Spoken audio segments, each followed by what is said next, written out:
All right, we're back to We Are What We Hated, and I believe this is episode 22. And, of course, always with us is Larry, the contractor guy.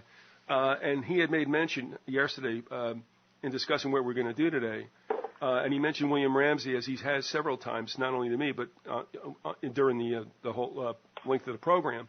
And I just got this real brainstorm. It's like, maybe it's time we can get William on.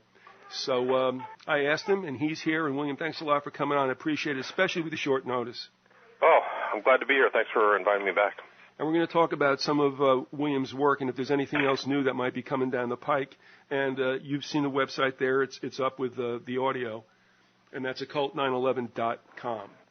So it was Larry's idea. And so, Larry, why don't you frame what we're going to do today, since this is obviously your baby and you wished for William to be here, and he's here. Well, basically, I was wanting William to come on to discuss Crowley and his influence on the Nazis and Hitler, and also Crowley's influence on other individuals who were somewhat partially responsible for World Wars I and II. And, of course, we could talk somewhat about Crowley's influence on the events of the 21st century and 9/11. The first thing I wanted to ask William about is in his chapter 16 in Prophet of Evil, Aleister Crowley, 9/11 and the New World Order, which we'll be talking about today. In chapter 16, it starts off with a picture of Crowley and a quote from him where he said, "Before Hitler was, I am." He made that statement in Time magazine, December 15th, 1947. And I was wanting to ask, what do you think he meant by that? And I kind of have an idea what he meant, but I'd like to get your take on that, and maybe you can elaborate on it somewhat. Well, I think what he was trying to impart was that he was taking credit for kind of Hitler's actions, that he was kind of the ideologue, and Hitler was more of the actor of really what took place in the middle of the 20th century. So I think for him, he wanted to pervert that biblical quote and see himself as the kind of arbiter or the creator of that of the massive destruction or the influencer of the massive destruction of the World War II. Well, I think he definitely had a great deal of influence. In fact, another quote you have in the book that I wanted to talk to you about was, you say in page 194, he represented an evil influence upon other people. Many of his associates and followers affected world events. J.F.C. Fuller was one of two Englishmen invited to Germany for Adolf Hitler's 50th birthday in 1939. There are not vast degrees of separation between Crowley and Hitler. The connection reaches merely from Crowley to Fuller to Hitler. Both Hitler and Crowley emphasized, if not completely dedicated to, the primacy of the human will. The Triumph of the Will by Leni Riefenstahl emphasized his ideology. Crowley had his own approach to human will, his word in law, thelema, which is will in Greek. Could you comment somewhat on J.F.C. Fuller? I think you're pretty familiar with him. As I understand it, Fuller was an OTO member, or at least an occultist, and he was also a very high-ranking general in the British Army, and was a man who had a lot to do with tanks and the development of tanks. Well, J.F.C. Fuller had a connection with Hitler very early on with Crowley. Crowley had set up an award to be given out to somebody who wrote a book. It was a £1,000 reward. It was a sizable award, and J.F.C. Fuller wrote a book about Crowley called The Star in the West, and that started off kind of a relationship between the two. Eventually, there's a falling out that took place that's very typical in relationships Crowley had with his followers, but J.F.C. Fuller went on to write a variety of different books. He was very literate, much like Crowley. He formulated and learned from the events of World War I, where there was static warfare, and devised a strategy to use mechanized military tanks and et cetera to have a more mobile kind of attack structure during any other future warfare. And the English, being kind of a more seafaring nation, did not adopt these tactics, but they found a lot of adherents in the German High Command or the German War Command, and he also was kind of a pan-Nordic kind of, I guess you would say, kind of an occultist of that stripe, similar to Hitler, and he was one of only two two Englishmen invited by Hitler to attend Hitler's 50th birthday in, I think it was 1936. I'm just curious. I know he had an influence on the Germans as far as their tactics. Was he, or do you know that if he had any influence on or any relationship with Guderian? Not to my knowledge. I don't know. You know, he was kind of more of doing my research on Crowley. He was kind of like a side figure. I didn't really follow up a lot. I just thought it was pretty interesting that he had, there was a direct connection between him and Hitler. So yeah, I think, as far as his influence on the German High Command, I mean, I think that, according to my understanding, is that, I don't know Guderian in particular, but definitely the German military was definitely enamored of his writings. All right, let me ask you guys a question, or make a statement, and then I have a question. With the passage you read, was before Hitler was I am. Is that what that was? It was a statement that Crowley made. Right. I think in Time magazine, according to what William wrote. I'll let him address that. Well, let me ask you this: do you not think also that there was a slap at Jehovah in that one? Well, absolutely. Right. Absolutely. It's a direct reference from the statement that Jesus Christ made in front of the Jewish, during the time that Christ was in Jerusalem. So, he was definitely referencing that straight up. All right. And the name Jehovah, in my understanding, is kind of I am what I am. That's what it means in Hebrew. Does it strike you, gentlemen, strangely, if you think about it? That was in Time magazine, correct, Larry? Yes. Can you imagine a supposedly real Christian country back then looking at the cover of Time? I'm wondering if there was any kind of backlash toward the magazine for being, so unchristian or whatever, let that happen. Or whether Crowley, and I guess you can tell us perhaps, William, did he ever get any fallout from that? Because this guy seems to be a little bit like Teflon.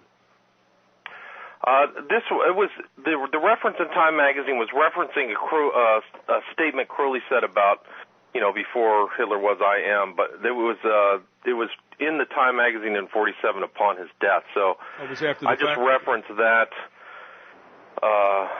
article as Crowley saying that.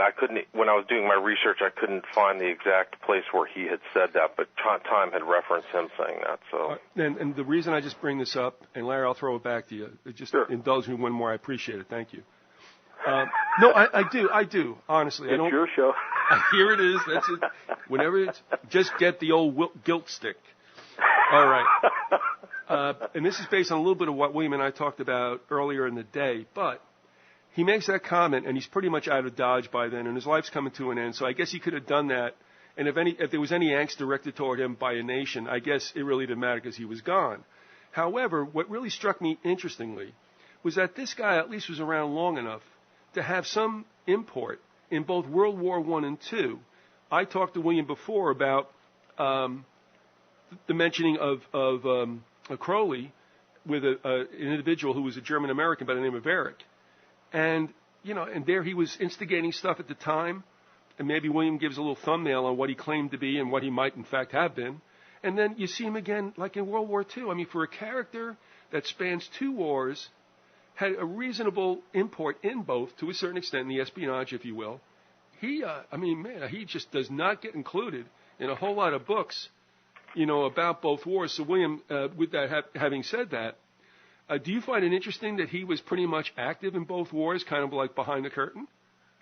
Yeah, I do. I think it's very interesting, particularly when, somebody as important on world affairs as Hitler, who really the 20th century, unfortunately, he was, probably the most important figure of the 20th century in many ways because of the war he created. And his ideology was so similar to Crowley. So it seems strange to me that so many historians and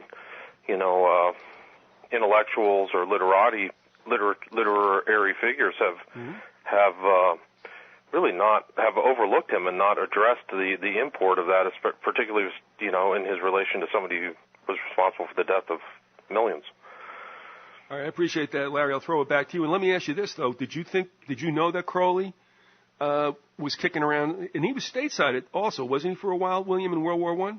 Right. So, he came right at the outbreak of World War I. He was in New York. He associated with, the literati. He was friends with a lot of, famous people at the time, or was at least in contact with them.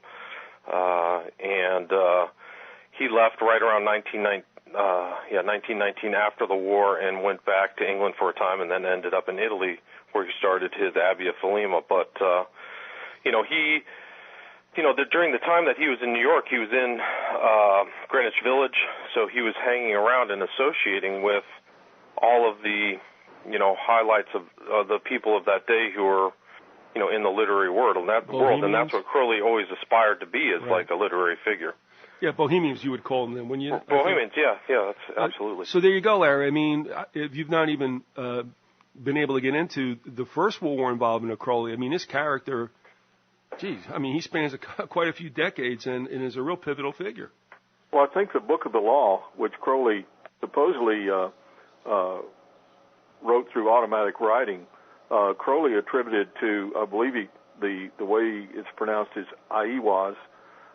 He attributed it to this being, and really when you get down to it, as William has said in his book here, in his own writings, by his own testimony, he repeatedly made contact with discarnate spirits, Aiwas, Alamantra, Abdul-Diz, and Lam. He claimed personal authority from the secret chiefs, a hidden group of spiritual masters that shaped the destiny of mankind. The primary spirit he worshipped, Aiwas, provided him with the Book of the Law in 1904. Crowley referred to Aiwas as him, he, the ineffable one or Lord, and the entity as we now know, as evidenced by numerous references by Crowley's own hand, is the devil or Lucifer. I believe the Book of the Law was brought about to help Crowley influence what, in his book, Hitler, the Black Magician, Suster calls a demoniac movement. In other words, what Suster is saying is that Crowley was the primary human influence that helped bring about the First World War and eventually the Second World War, and the third will come, because these wars are planned by the powers of darkness and in the entity of Lucifer, the devil. Okay. I hope I've got that right. No, and I mean, just to follow on in your reference, I mean, Crowley himself states right here, this being called Aiwas, an intelligence discarnate, who wrote this Book of the Law, using my ears in hand, his mind certainly superior to my own in knowledge and power, for he has dominated me and taught me forever since. So, that's one of the reasons why I titled the book The Prophet of Evil, is that Crowley considered himself the prophet of the devil. And Crowley himself took responsibility for, creating or laying the groundwork for the ideologies that created World War I and World War II. Now, granted, how much of a responsibility that should be attributed to Crowley is, I guess, up to the listener or reader. But right, it's an opinion, really, but I believe it was tremendous influence. And that's why I believe your book is so important, that people begin to understand the real motivations, the real reasons behind the First and Second World War. And I believe that you're entirely correct in that he influenced, in effect, the events of September 11th, 2001. Yeah, and that was really the primary impetus of my research, or why I was researching Crowley. But then I recognized that his ideologies and his ideas were not just an influence upon 9/11, but a lot of the 20th century and Hitler. So, and you could have taken Crowley and Hitler and put them in two places where there would never have any bleed over, but the similarities in their ideology shows how important they are. And there clearly has been some type of, cross-fertilization between them through GFC Fuller and others and other OTO members. And Hitler, in his early years, he was enamored of the theater, and he loved this one play called Parsifal, which I know for a fact was written by an OTO member. So it had all this kind of like German, the Holy Grail. Yeah, the Grail and all this other stuff. Grail, blood, and so forth. Yeah, and then there's his attention, his attraction to Dietrich Eckhart, who he quotes in his Mein Kampf as like the most influential person, and Dietrich Eckhart was a master of the temple, much like Crowley was. I mean, right. they both took that title upon themselves. Crowley went a little bit farther and called himself a magus and one of the 7 most important people in human history. He really loved to put titles, grandiose titles. Yeah, right. Yeah, so my point is that this kind of ideology and outlook is very important, I think, for people to understand, because it shows how human beings can be capable of such violence and evil, really, unleash warfare and destruction. Can I ask a question about Crowley? What you just mentioned, and this is a jump ball for both of you. One, he seems to have done a reasonable amount of clowning up, and I'm wondering if, one, he did that so as not to be taken all that seriously, so he could do the serious work afoot, or if, two, that was part of, like, quote, his playful spirit, because it has worked to a certain extent to make some observers, historians, whatever, say, no, he was pretty much showbiz. There was really nothing there, and I think that's a big mistake. So, what I'm asking you two gentlemen, do you think that clowning or that showmanship part of him was a deliberate, like facade? Go ahead.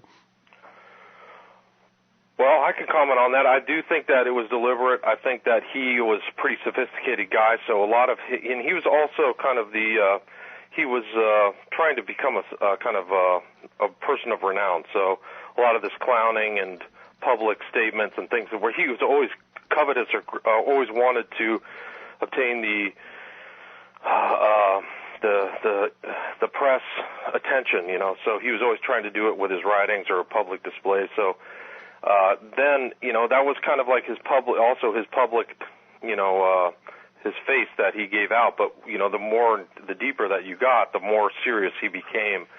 So, as a person with many facets, Crowley, as a complex person with many facets, Crowley definitely had this kind of joking exterior. But, once you read all his stuff about child sacrifice and, his blasphemies and stuff like that, there's a very, his sexual perversions and everything like that. There's a very dark center core to his character, I think, for certain, at least in my opinion. Larry, what about that in your take? And then I have to ask you a question as well. Well, I agree with William that he was a very serious guy underneath, and he did affect something of a clownish persona. I think part of it probably is because he kind of had the heart of a ham actor. I mean, he liked to run around in these elaborate outfits, with capes and turbans and just kind of affecting kind of a almost a comic opera look, But when you got down to it, and anyone who really became familiar with him, I would think it wouldn't take very long before they saw the seriousness of the man as far as his intentions, and just how incredibly intelligent and how incredibly evil the man was. I mean, when you read some of his writings, you almost have to stop at some point because it's just so disgusting and vile. I mean, the man was just vile was the best way to describe him. This is kind of interesting, too, as an aside, but when you talk about this and I think back, and there's some other work I'm doing here that brings us to the forefront of my mind, and that is whenever you see the truly sinister and predatory people, I mean, even if you're talking about serial killers, I mean, I hate to use these terms, but like the really good ones, they're all brilliant. The most tragic consequences brought upon humankind, seems to have been the work of people who are just brilliant. This isn't some just, beat up little kid or something like that who grows up mean. And it's amazing time and time again. Now, what I wanted to ask you, Larry, on a scale of 1 to 10, first off, what do you think the number would be to equate whether or not Hitler and Churchill both knew there was a script? Gosh, that's a question I've never really been able to answer. I would say at least a 5 or 6. All right. The reason I say that is it's never really been clear to me Hitler's intentions toward England. When you start to study Hitler, you begin to realize very very early on that he had a great deal of admiration for the British Empire. That actually was the second part of the question. Yeah, he had a tremendous admiration for the British Empire. Right. He loved the British crown, the British aristocracy, and he thought that the way that the empire was being run was great. And he really did not, from what I've read and from what I can gather, he really did not want to initiate a war with Great Britain. In fact, a lot of people think that the attack upon Great Britain, which became known as the Battle of Britain, was really just kind of a feint, which kind of set up his real intentions in attacking Russia in 1941. Of course, everyone knew from Mein Kampf that what they call Lebensraum, living room, right, is what they were seeking. They wanted Russia really badly. And of course, the Nazis politically despised communism, and the communists were their biggest political enemies. They were what they hated. Yeah, exactly. Now, William, if you can add into this, and if Larry, you know as well, and this is another question I would like to ask of you. William, is there any, and Larry too, have any of you come across anything that indicates that Crowley moved between England and Germany during the war?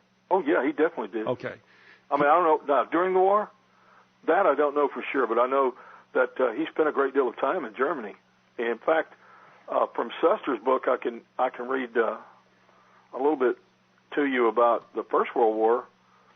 And for Crowley, a sincere and intelligent man had, despite these qualities, become convinced that he was in truth the beast 666, prophesied in the book of Revelation in the Bible and hailed in the book of the law, who would bring an end to the Christian age. He welcomed the First World War not only as a vehicle for the destruction of the old eon, a baptism of blood, but also as the messenger of the freedom which he believed would dawn upon the people of the world. The war did not have this latter effect. The people of the world were much too badly frightened to cope with freedom. Crowley thereupon adopted the view that yet another and more destructive world war was inevitable and would soon come. After the war, Crowley returned to England, found the climate inhospitable, and set sail for Sicily, where in Cefalù he founded the Abbey of Thelema, or Will. And it goes on to talk about his Crowley had visited the Third Reich on a number of occasions, but was under no illusions as to its nature. He believed correctly that Hitler was a magician bent upon changing the nature of civilization and of man. He was probably in error, though, when he stated that Hitler had read the Book of the Law and followed many of his precepts quite consciously. The truth is more likely to be that Hitler unconsciously expressed the more disturbing of his doctrines, for both Crowley and Hitler drew their inspiration from the demonic. We have seen how Crowley became convinced that another world war was imminent, and a pamphlet which he wrote in the 1930s is certainly of interest. And that pamphlet, I believe, was Equinox of the Gods. And William references that in his book, where he talks about how Crowley did some publicity stunts to talk about the Equinox of the Gods. And it says, Crowley never abandoned his need to engage in strange publicity stunts. In the Daily Express of December 23, 1937, portions of a prophetic book of Aleister Crowley's were read at Cleopatra's Needle at 6:22 a.m. as the sun entered Capricorn by an Englishman, a Jew, an African, and a Malayan. There was a short speech by Crowley as priest to the princes. With his disciple Gerald York by his side, he proclaimed, "Do what thou wilt shall be the whole of the law to all the races of the world." He also proclaimed again the law of Thelema. He then gave each individual present a copy of the Equinox of the Gods. Publicly, he stated that he had published 3 times and that each time war broke out 9 months later, that the might of his magic would burst out and cause a catastrophe to human civilization. He said that if everybody would do what he told them, the catastrophe could be averted. And that was referenced in the Daily Express of December 23rd, 1937. What I'm wondering about is whether or not Crowley's moving about was an indication that there was a script. what was it, Hess that flew over unannounced, more or less? Mm. And they slammed his butt in jail. It strikes me interesting if he was really trying to be an honest peace broker, and yet Crowley could move around, and that's kind of all where I'm going at is if he was able to do that, then that tells me a little bit of something about whether or not both higher ups knew where this whole thing was going. One other question too, by the way, do either of you know or infer exactly who, not what, but who gave the Nazis the what we would have called before the Roman salute? I think Suster references that, but I can't remember exactly. But I think the reason for the Roman salute, the what do they call it, the Caesar salute or whatever, is that Hitler really believed himself to be, the new Roman emperor. He believed himself to be establishing a new Holy Roman Empire. Okay. And really the same with Mussolini. I think first started that salute. William, you have any guesses? Do you know? No, I don't know. All right, I'm just going to throw this out. There is I don't know if this is a true thing or whether it's turned to urban legend. There are some, whoever some are, that attribute it to good old Dietrich. Interesting.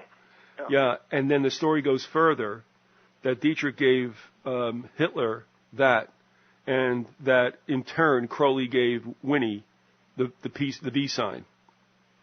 They both right, and that peace sign has dual meanings. I mean, the peace sign also represents 23, and 2/3 of 1 is 666. So people say that as peace, but you'll see some occultists lay that, 3 fingers down, 2 fingers up sign all over the place. Right, and that was supposed to be. So there's an esoteric and exoteric, esoteric, dual meaning there, one for the public and one for the insiders. Which in a way makes me tend to believe somewhat that there was some kind of reality to that, even though we're not supposed to talk about the occult side of anything, especially the war.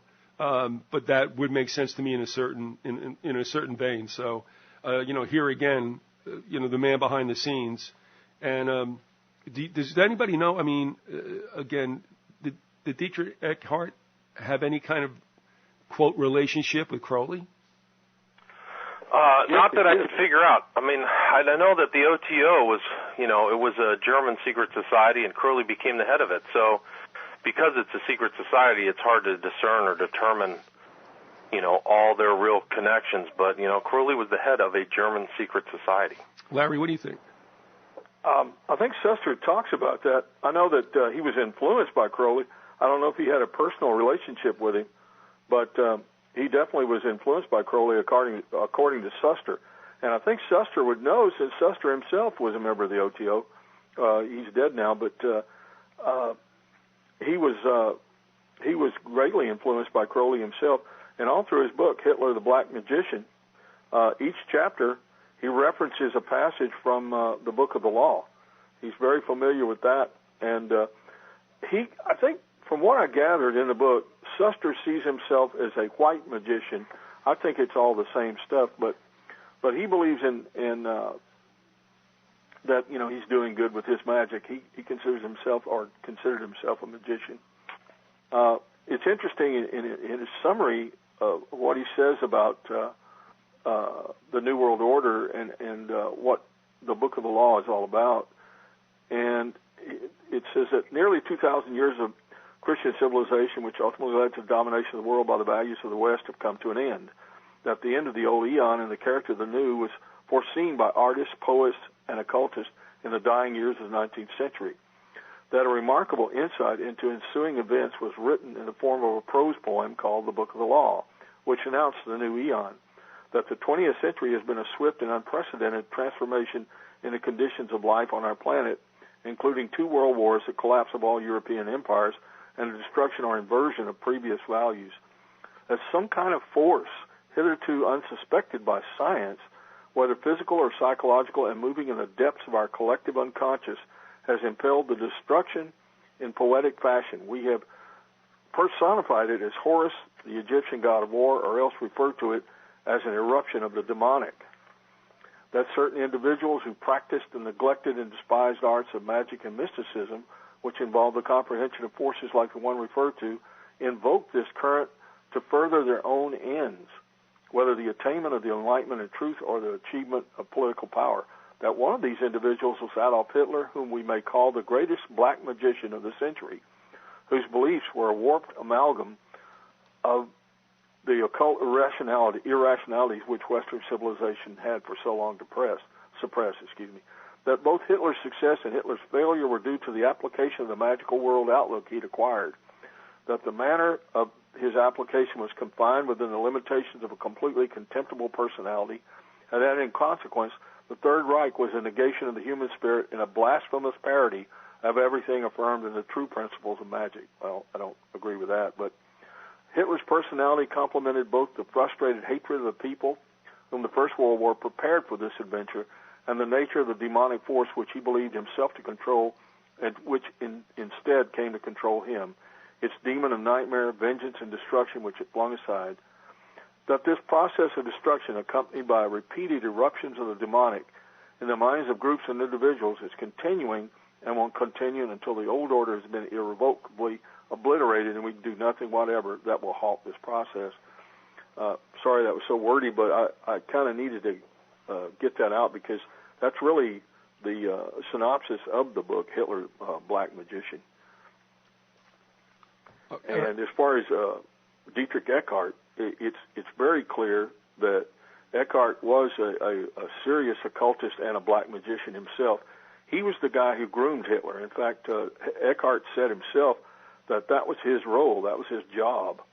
I guess assigned to him by Satan. Yeah, well, he said, Eckart, when he lay dying, he said this is December 1923, he says, "Follow Hitler, he will dance, but it is I who've called the tune.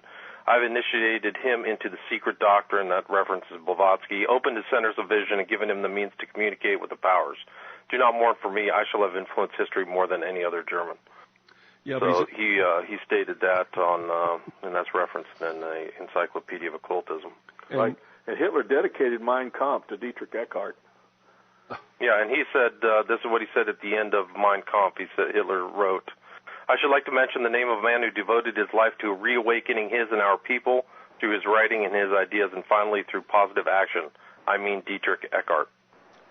All right, let me call time out for a second. We're at the bottom of the hour, and we've made references, Larry's made references throughout this particular series about William's book. Again, we said, as you can see, along with the audio, that the website is occult911.com. He's authored the book about which we've spoken much, about Aleister Crowley, but he's also turned out to be a producer now with the DVD, Occult Hollywood. So why don't you just break down what's going on, William, and also I got a feeling that you're probably up to something else if you can give us a little peek into that. Yeah, I just, I put together a couple DVDs. One is kind of has a visual study of Aleister Crowley, and that's, you can actually watch them on Amazon Video on Demand, and also Occult Hollywood. So once I recognized that, these numbers were important and they trace back to occultism, Satanism, and I saw them in all these films, I kind of put this stuff together and compiled it for, at least as a reference for people to take a look at and see how often they are used in, public cultural references. And then I am working on a couple things. One is kind of the occult background of Obama that I've been trying to get done. And I think people find that, that's the real relationship between Obama and all these guys, is they have an occult connection. I mean, he's laid out some very serious statements that tie him to Skull and Bones, that tie him to Satanism. He uses the number 72 a lot, and he gave some very interesting public statements. I think in Berlin under the when he made that trip over there. Yeah, and then he when in his victory. And I think I restated this in one of our old discussions, but on his victory night, he recreated the temple at now I can't even remember. But essentially, the temple that is referenced in Revelations is the place where Satan's seat was, and So and Hitler kind of did the same thing. He wanted to have that emulated in Nuremberg. But are you referring to Brandenburg? I'm sorry? Are you referring to Brandenburg? No, okay. I'm referring to the... Talking about Egypt. Yeah, no, it's the... Oh, gosh. The reason I say it, because he wound up getting a photo op at that famous place. I believe it's in Brandenburg. I don't know, where there is an obelisk inside a circle, a rotary, an auto rotary. Oh, yeah. I remember that. I don't know what city or place that was, but I remember seeing that photo. But, I mean, he hit a couple of places in the Holy Roman Empire when he went over there, which I thought was a very interesting trip. But I'm sorry, William, please continue. Well, I was just saying, Obama recreated the temple at Pergamum. That's in Berlin, and that was what he recreated, a direct semblance of it for his final victory speech. So, and that's referenced. That's the great high holy seat of paganism, and supposedly the throne of the devil. Correct. Correct. That's correct. Right. So, you can see the pictures of him, and he makes all these references. He makes occult references just like Bush Jr. did, and then. I'm working on another, couple. I got all kinds of stuff that if I had more time, I'd put it out there, but I unfortunately don't. I actually have an assignment for you, Larry, so we'll have to talk offline here. Okay. Hopefully I can pull it off. Oh, I think you can. Oh, sure. Do you want to issue that on air or off air? Off, definitely. Okay. Oh, that's not good. All right. Now, I'm going to throw a question out to you, William, and then Larry, please respond, and then I'm out of here again. Sure. We talk about this and the relationship between Germany and Britain, and I mean, they're first cousins. It's like, what's the problem with you guys? And then, so here's what I'm going to ask you. What do you think the probability is that these were somewhat orchestrated wars, but that the real purpose perhaps for them was everything and everyone that got caught in between this, that got mashed during both wars? When you think about all that took place because of World War I, which was Quigley would say it was pretty much a land grab by certain powers in Europe to include Italy. And then you think about World War II. I mean, was it about whacking the Jews? Was it about smacking France around? You know what I mean? So think about both wars and all that happened. Not necessarily collateral damage, but direct damage. What are the chances that these wars were constructed not as hatred between Germany and Britain, but to get some other agendas fulfilled? What's the chance of that, William? I think it's high. I mean, I think that, war is a time of great change, and people want to, capitalize on it at any time. I think that there were a lot of different agendas. Hitler always had a fixation with payback against France, so it wasn't anything that was a surprise when, after the Germans conquered France, that he rolled out the same rail cart that the guy from World War I signed the armistice and then made the French sign the capitulation agreement. And so he was remembering what happened, and he was part of those early battles. So he got the payback, but also, it allowed him time to institute. Once he realized the war was being lost, that's when the whole battle against the Holocaust ramped up. Mm-hmm. And so that was his other kind of totally racially motivated, grievance against the Jews was really ramped up and done. And they threw.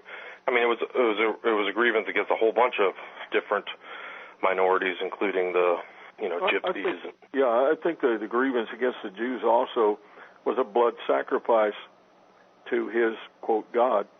I think that the First and Second World Wars were definitely part of the powers of darkness wishing to bring in a new world order, if you will, a world government, a world religion, and it's the work of Satan. And I think that 9/11 was the kickoff of the Third World War. Yeah, I mean, I agree with that. That's what I think. There's all kinds of more, what should we say? I don't want to use the word mundane, but there were earthly events that happened. There are different actions taken by different nations and individuals that brought on. There were social and sociological causes for World War I and II, but really behind the scenes, the overall reason for it, the reason for those machinations, is coming straight from Lucifer and his minions. It's the powers of darkness, and these events were, just as Suster said, demonic. They were brought about. It's a progression toward world government.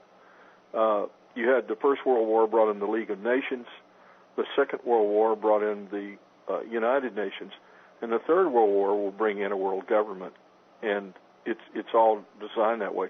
It was also a desire to kill off as much of humanity and inflict as much misery on humanity as possible by that enemy of humankind, which is Satan the devil, who hates us with a tremendous passion. He and his minions hate humanity. They hate everything that's good, everything that represents kindness, compassion, love, etc., all the good qualities that humans have. And that's because he hates God. And that's really what it's all about as far as I'm concerned. You know, if we can agree, if this is an accurate statement, that ethnically the Brits and the Germans are pretty much joined at the hip. But the French there's a lot of overlap there. I mean, when you come down to it, sure, the Angles and Saxons were Germanic tribes that moved west into Britain. But the French and pushed the Celtic people to the west. But the French were not part of that, were they? No. Were they Norman? I don't. I really couldn't. Okay, couldn't get into all the genealogies and racial or ethnic. Well, all I know is that during the First World War and after, I should say after the First World War, that the Germans had a tremendous hatred for the French that they really didn't carry over so much to the British. They never made a whole lot. I mean, there was a certain amount of hatred toward the British for beating them in the war, I'm sure. Of course, people that fought them in battle probably hated them, but I think overall that the Brits kind of, were not considered the main enemy. It was the French. And in Mein Kampf, Hitler rails on, I say Hitler, probably Father Bernard Stampfel, who wrote Mein Kampf, probably, railed on about the French more than any other nation. I'm just going to throw this out, and it's food for thought, but because of the three of us being able to dialogue here, it has struck me that the Brits were pretty much pitched enemies to the French to a certain point, and then it seemed the Germans took over, at least in the 19th century when you had the Alsace-Lorraine problem and all that. But, really, when you think about it, I mean, the French got absolutely beat to death in World War I. Mm-hmm. The amount of manpower they lost through the war in death. And then the second time around, we kind of make fun of the French, and it's like a kind of a little parlor joke. But even in the Second World War, that they went belly up real quick. I mean, who could have blamed them? But the thing is, the reason they went belly up real quick is because they were stabbed in the back by a fifth column within their own country. The French aristocracy decided that they wanted to throw in with Hitler because they saw Hitler as the means of stopping socialism and communism. If you remember the history of France in the 1930s, there was a very strong left-wing element in France that had controlled the government at one point. That was the government of Leon Blum. Leon Blum was not a communist, but he was a socialist. Okay. And he was an enemy of the French upper class. They really despised him and his government. And they saw in Hitler kind of the St. George who would slay the dragon of, socialism and communism. And they really had many business ties to the same people that had put Hitler into power. So really, you had the French upper class. There's all kinds of evidence of that. I could get into that. There was a book written by a man named Pierre Cot, who wrote Triumph of Treason, in which he had been a minister in the French government. I think he'd been armaments minister at one point, I believe. At any rate, he wrote a book called Triumph of Treason, in which I think I laid it out here in the series, where he showed how it went all the way from the newspapers, the intelligentsia, the aristocrats, and the French army. There were people in the French army, generals, and people in the higher ranks, who made it a point to betray the country and allow the German army to win. And they also had been the same people who opposed modernizing the French army and not getting new technology, such as more modern planes and tanks that could compete with the Germans. Last comment, and Larry, please go with the line of question you have for William while we got him here. But I also have to laugh because when you think about the Revolutionary War, the two nations represented for the supposed enemy was Britain and, well, at least the Hessians, right? Germans. But who came on our side? The French. It's like, why don't you guys ever want to play with us nicely? You know what I mean? And like I said, they get a bad rap, but nobody suffered more, I think, in World War I than they did. So, I'm just bringing that out, and you guys have both said to a certain extent to affirm the fact that there's a whole lot of stuff that occurred while these two giants went after each other. So, Larry, take it away, please. Yeah, I just wanted to, again, reference a quote from William's book and have him maybe elaborate on it somewhat. And this is on page 195. Crowley's influence is nearly suffused in the events of September 11th with copious numerological references and the formula of the New World Order, ruled by an elite, the strong over the weak, and a new form of serfdom. His prophetic vision of magic, Satanism, blood, and sacrifice burst into full bloom in the new millennium with the events of 9/11. To fully comprehend the events of the 21st century and the direction of the world, Crowley, the great beast 666, prophet of the new eon or age, must be understood. All of humanity must reawaken to the problem of evil. We must recognize, must identify evil, and provide a warning to others. As all lines of history move forward to converge at a nexus point at the top of the pyramid, the legacy of the prophet of evil, Aleister Crowley, casts a long shadow upon the events of the 20th century and will continue to influence events in the new millennium. I was wondering, William, if you could elaborate that on somewhat and where you see things going. I mean, your personal worldview. Do you? And I'd like to ask you specifically: do you see a third world war occurring? Yeah, I mean, I would say that we're in a new next generation third world war right now, and we have been since 9/11. I think that we've seen so many governments destabilized and overthrown. Whether they call it an Arab, Spring or all this other nonsense, it's still revolution. Whether it's in Egypt, Libya, Tunisia, attempt in Syria, Iran, Iraq, you see these stolen elections. You see massive propaganda, chemtrails, poisoning of the food and water. This move towards population control through vaccines.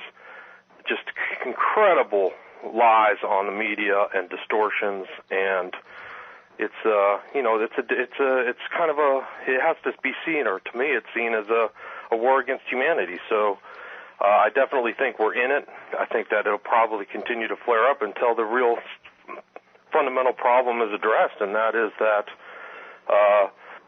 these people are really trying to reformulate the whole world and do it based upon evil designs, largely formulated by, essentially the devil, but also his servants on the earth, people like Aleister Crowley and Adolf Hitler, and there are people who admire them, namely in our country, it would be George Bush Sr., David Rockefeller, and George Bush Jr. Larry, with kind of a German twist to this as well,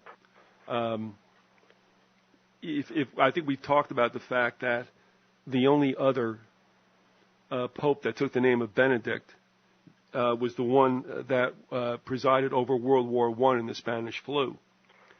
And now we have Ratzinger, who has nothing really to do with that order, taking that name on. And as what William just happens to have been a soldier in the Third Reich during World War II and a member of the Hitler Youth. And then his predecessor, too, had a little bit to do with I.G. Farben, right? Yeah. But, I mean, again, if we're looking at this Third World War, William has just mentioned it.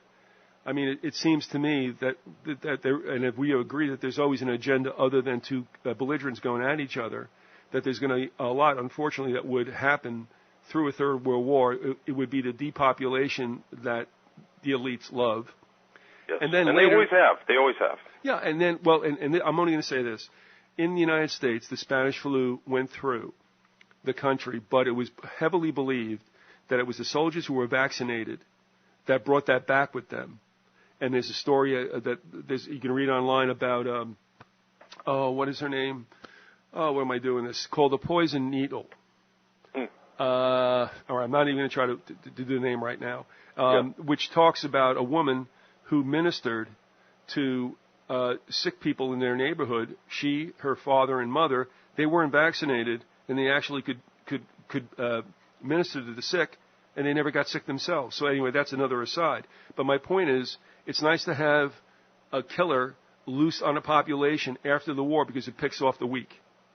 Whoever's left over, if you know what I'm saying. Right. Eugenics. And you don't want to do it before because in a social biological sense, it's always been stated that human beings are crazy because they send the strong off to war to die, but the weak, vis-a-vis 4F, let's say, stay behind. So in this case, it would be that, and plus if you introduce a la Spanish flu 1918, 1919, whatever, after the fact, to me, that's like letting, the maggots eat the dead flesh after the wound has been opened. So I think we're looking at something like that. And I don't think that we're going to see contagion before we're going to see a global conflagration. Well, look at Gulf War syndrome. Where did that come from? I think it came out of a laboratory somewhere. And, we don't have time to even get into that. But I think that that had the same. It was definitely a part of the biowarfare eugenics program of the United States government. And all governments right now. I mean, this is here to stay with us. And as William referenced too, even today I look outside and on the weekends, and they've been doing this a little bit more. The chemtrails get heavier, and it's like, okay, look, I don't feel them, I don't know. I just don't like the fact that that's happening, and it can't be good no matter what it's for. But that's the way things are in this particular time of the globe's history. And will certainly continue to be that way. So, again, thanks for bringing that into the conversation, William. And I just wanted to throw that out. And again, Larry, take it away with wherever you want to go while we got William. Well, really, I didn't. I think I pretty well exhausted most of my questions, but I was wondering, basically, what William thinks about this concept that Crowley was definitely a prophet. We were talking about his going and pulling the publicity stunts. What I never figured out was what really the purpose of that was. I mean, just I guess maybe to get more people to listen to him, but I really wasn't sure, why he went around doing the prophecies that he did. I know that in Suster's book, he talks again about this deal with the equinox of the gods. And here it says, the Master Therian Crowley has undertaken the work of Omegas to establish the word of his law on the whole of mankind. He will succeed, and as long as the book of the law was in manuscript, it could only affect a small group amongst whom it was circulated. It had to be put into action by publishing it. And I was wondering if that's what you see. How do you see the publicity stunts to popularize Crowley? Well, I think that Crowley definitely had an evangelical bent. He saw himself as a teacher or a world teacher. He stated that many times. Right. And when the Krishnamurti was set forth by the Theosophical Society, he immediately went into action and tried to counter his, the movement of, I think it was Annie Besant and Charles Leadbeater tried to, create this Maitreya figure. He wanted to forestall that and proclaim himself. So all these type of publicity things that he did were, part of his personality, but also the way for him to attract followers. Like he always had a solution, just like all these other false prophets or false messiahs, like, I guess L. Ron Hubbard, who was a follower of Crowley. They all had they have a solution to all your problems, whatever it is, and we can do it. And so he was always putting himself up there, and that's how he got additional people to come and give it, and that's how he earned his living, really. Like any kind of spiritual con man, he got people to come on board, and then he would try to milk them for as much money as he could after he went broke, in the 1920s. So he was a con man. Yeah, he was really. That was part of the con. He was a legitimately evil person, but he also, was. He considered he had such a high opinion of himself that he never really worked an honest day in his life other than writing.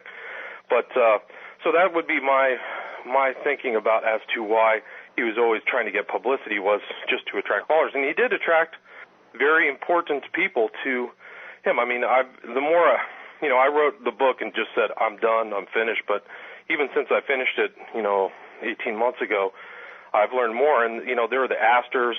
The Jacobs were affiliated with Crowley and knew him back in New York in the war years of the First World War. So Crowley's able to ingratiate himself with so many people through, his publicity and because of his repute or his ill repute, I guess. Well, William, now you did it. I got to ask you this, and by the way, you got great timing, Larry, because we're really coming up to the hour. So that was good to say you about drained all the questions that you had for William. But I'm going to throw this out because Larry, I know you're familiar with Kira. I really don't know her. I've heard her speak. Right. I've heard her interviewed before, but I haven't corresponded with her. No. But I mean, you know that she had done the work on Garfield. Right. And his assassin. That was good work, as a matter of fact. Well, she's on to something else, and this is what brings me into this because of what William just mentioned. And I'd like to just throw this out. And let me ask you, Larry, did you ever read The Secret Enemy? What is it? The two books by Bill Hughes, Enemy Unmasked and The Secret Terrorist. Have you ever read them? No, I haven't read either one. All right. It's mentioned there. Here's what I'm going to throw to you. If any of you know anything, but I'll go with you, William, because one, you got to leave, and two, you mentioned Astor. Yeah, you probably know more than I do. But it's my show. It's show. It's my show. I can stay on past the hour. I'm good to go. I've got time. Unless you're trying to get rid of me, I will. No. It's been a pleasure having you on, believe me. Well, I mean, he may be getting rid of you, but I'll stay. Okay. All right. Here's where I'm going. No, by all means stay. But I mean, like I said, it was nice of your family to allow that too, because it's a weekend and such, and I'm not taking that for granted. So thank you. All right. Here's where I'm going to go with this. There are a number. Okay, a number. What does that mean? I know at least of 3 versions of what happened to Astor on the Titanic. One is the mainstream, and there's 2 others. It is very curious that he died on that ship when supposedly 2 others who were magnates, I think one of them might have been Vanderbilt, I'm not sure, all had booked but then said, you know what, we're not going to leave, and they went back, and they didn't sail. We all know what happened to the Titanic. Does anybody have any kind of indications that Titanic sinking stunk to high heaven and whether Astor was the principal for it? I have no idea. All right. I do not know. Okay. It would be interesting, though. I mean, I know that there are plane flights and things like that. I think there was plane 553. It was sometime during, after Kennedy got killed. There was a fixed plane flight, and people tried to get other people to get on that flight because they knew it was going down. You ever heard that one? So maybe the Titanic was like that. I'll have to send you that information, but there was it's the one where Everett Howard Hunt's wife died in that plane crash. Right. Oh yeah. Yes. Yeah. That was a fixed plane crash. She was meant to die, and they tried to get other people on there. All these other, and there's a African American guy who's very famous. I forgot. He's always doing fasts and stuff like that. But somebody tried to get him on that flight. Dick Gregory. Dick Gregory. Yeah, they tried to get Dick Gregory on that flight. Yeah. So they were going to try to kill a whole bunch of people all at once on that one. Well, some thoughts are that there's certain parties that wanted Astor's fortune, and that his wife was on that boat as well, but she did not die. As the story goes, the women and the children went first, but the other story is that there was plenty of room for other males as well. Who knows what that was about? Supposedly also that they shot the wrong flares in the air, if you can believe that. If you're in duress at night, you're supposed to shoot up red flares to see if you can, at least get some trawler or whatever's out there to help you. They shot white ones, which meant, hey, we're having a party. Well, somebody was, perhaps. They were having one, all right. Yeah, that's what I mean. It's like it's kind of an interesting aside, but when I was in law school, the first book that this guy William Kovacic, who is my professor, who went on, he was at least under the Bush administration, the head of the FCC. But the first book that he gave us wasn't a law book. It was A Night to Remember about the Titanic, because he tried to analogize how many mistakes that were made through pride and oversight and, this can't happen. He tried to analogize that to court cases because what can go wrong can go wrong. So it was kind of interesting that, he made us read that. It was something kind of counterintuitive or unexpected. But for us on the level that we do things, I mean, I'd have to say, just thinking about how he approached it, that would necessarily mean that they really were mistakes. And I think kind of like where we're at, because if you're going to deal with conspiratorial incidences or whatever you want to call it, or history, you take a look at everything and you got to look at it askew, because you never trust anything anymore that comes out of mainstream. So I'm wondering, I mean, if he actually thought they were mistakes, and I'm wondering, like, well, were they really mistakes? And as I think I had written to Robert K. Dent not long ago, what I find interesting, and this may be brewing for us as well, and again, why I think that sometimes wars, or all wars, are scripted. What in the world was in Napoleon's mind when he brought the Grand Army to try to go ahead and kick some Russian butt at what time of the year? And then Hitler... What, we're going to start... Same mistake, yeah. Yeah, we're going to go to Russia's doorstep in the fall and see if we can just get rid of them. You know, I'm glad you brought that up, Viz, because sure. Suster addressed that. He said that it's not as simple as that, you know, Hitler just became, arrogant. What he was saying was that Hitler had been given some really bad information from some of the occultists that worked for Himmler, and that he bought into these ideas. And these occultists were the disciples of a man named Horbiger, who had some very strange theories about, you know, the Earth, and it was basically an occultist, a bunch of occultists that had made Hitler think that he could go ahead, and kind of gave him the big head about going in at the time that he did. And he says, the Führer's War Directive 3710, October 1941, refers to the final capture of Murmansk, the Fisherman's Peninsula, and the Murmansk Railway next year. Hitler certainly thought that the Russian army would be crippled by December 1941, but as his directive shows, he envisioned fighting in 1942. As for winter quarters, it is difficult to envision where he thought these would be, for he had ordered the total destruction of places of shelter such as Leningrad. The real reason for the inadequacy of this soldier's equipment is to be sought in the pronouncements of the disciples of Horbiger. Horbiger had insisted that his theory enabled one to predict the weather all over the planet months and even years in advance. Consequently, Heinrich Himmler had employed devoted Harbigers, or Harbigerians, I guess, in the meteorological section of the SS Ahnenerbe department. These confidently declared that the Russian winter of 1941-42 would be relatively mild. Hitler believed them, and hence saw no need for his soldiers to be provided with winter clothing. The results of this decision were disastrous for Germany. The first snow fell in early October. By early November, temperatures had fallen below zero. Lubricating oil froze and jammed the German guns. German synthetic fuel separated into two component parts.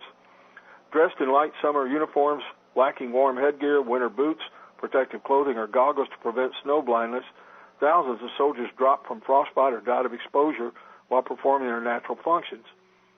In December, the temperature dropped to minus 40 degrees centigrade, and the Red Army launched an all-out counterattack.